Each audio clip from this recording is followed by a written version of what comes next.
это все из-за того, что не чистят канавы. Мы просили, мы обращались на сельсовет, мы просили помощи. Никто не помогал. Я не знаю, мы своими силами, мой свекор, своим трактором, своей техникой чистил в том году. В этом году у него буквально месяц назад случился инсульт. Ему некогда это делать. Фух, извините, пожалуйста, это просто невозможно вынести.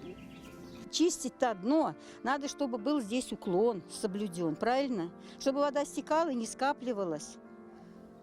А это все нарушено, понимаете? Этого ничего нет. И потом, вот эта канава, вот она вот под 90 градусов, она уходит вот туда. Под мостом труба.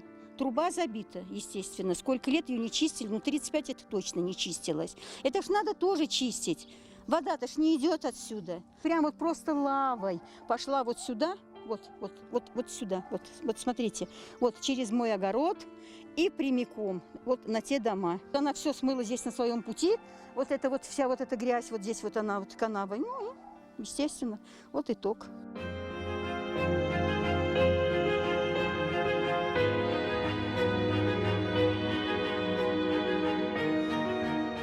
Ужасный поток воды.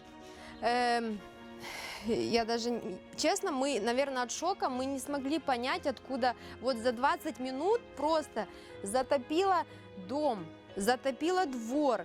Вода давай поступать в дом, мы детей давай спасать, давай их на второй этаж тащить, документы.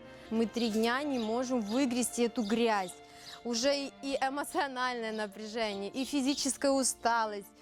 И морально это очень трудно перенести. У нас сломалось 4 холодильника, чуть не утопли машины.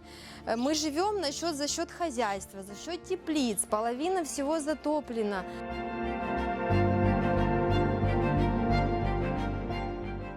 У нас проблема была в 2014 году, в 2015 году было, когда разлив речки.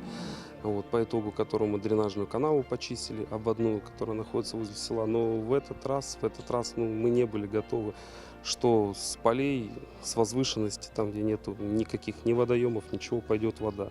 Сразу незамедлительно, когда это случилось, приняли меры по откачке воды.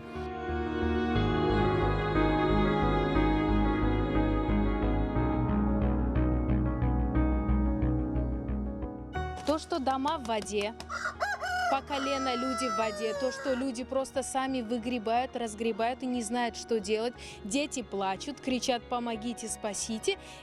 Это никого не волнует. Ты нужен только самому себе. На данный момент газовые котлы находятся в воде. Электрика, проводка. Никто не пришел, не посмотрел, в каком состоянии. Мы не включаем свет, потому что мы переживаем, мы боимся за свои жизни. Но все равно на свой страх и риск мы включаем эти насосы. Вот такой уровень был. Это мы уже отмывали, все как могли. Вот, видите, обои полетели. Вот это все вот так стояло. Это мы уже более-менее... А глины, мути после воды было вот такой слой. Это было, естественно, мебель разбухла.